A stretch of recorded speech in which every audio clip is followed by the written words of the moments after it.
തൃക്കാക്കരയിൽ ജൈവ മാലിന്യ നീക്കം 3-ാം ദിവസവും നിലച്ചു. വിവിധ വാർഡുകളിൽ നിന്നും ശേഖരിക്കുന്ന ജൈവ മാലിന്യങ്ങൾ കരാറുകാരൻ കൊണ്ടുപോകാത്തതാണ് മാലിന്യ നീക്കം നിലയ്ക്കാൻ കാരണം. 3-ാം ദിനവും തൃക്കാക്കര നഗരസഭയിൽ മാലിന്യ നീക്കം നിലച്ചു.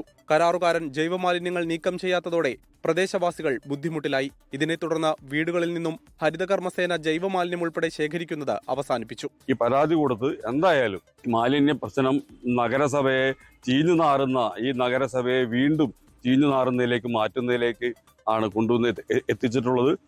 ഭരണാധികാരികൾ ഇതിനെതിരെ കണ്ണു തുറന്നില്ലെങ്കിൽ ശക്തമായ പ്രക്ഷോഭം ഈ പ്രദേശത്ത് ഇനിയും നാളെ മുതൽ ഇവിടെ വേസ്റ്റ് പോലും എടുക്കാൻ ഞങ്ങൾ സമ്മതിക്കാത്ത രീതിയിലേക്ക് മാറേണ്ട ഗതിയിലേക്ക് വരും. നഗരസഭയ്ക്ക് സമീപത്തെ സംഭരണശാലയിൽ മാലിന്യം കെട്ടിക്കിടക്കുന്നത് ആരോഗ്യ പ്രശ്നങ്ങൾക്കിടയാക്കുന്നുണ്ട്. സ്വകാര്യ ഏജൻസി ജൈവമാലിന്യം കൊണ്ടുപോകുന്ന സ്ഥലത്ത് പ്രദേശവാസികളുടെ പ്രതിഷേധം മൂലമാണ് മാലിന്യ നീക്കം നിലച്ചതെന്നാണ് ആരോപണം. ഇന്നലെ രാത്രി മാലിന്യം കുഴിച്ചുമൂടാനുള്ള ശ്രമം CPIM പ്രവർത്തകർ തടഞ്ഞിരുന്നു. 24 കൊച്ചി. ലോകത്തെവിടെയായാലും ഏത് സമയത്തും 24 വാർത്തകളും ഓഗ്മെന്റഡ് റിയാലിറ്റി പാക്കേജുകളും എക്സ്പ്ലെയിനറുകളും വിശദമായി കാണാൻ ഞങ്ങളുടെ YouTube ചാനൽ നിങ്ങൾക്ക് സബ്സ്ക്രൈബ് ചെയ്യാം.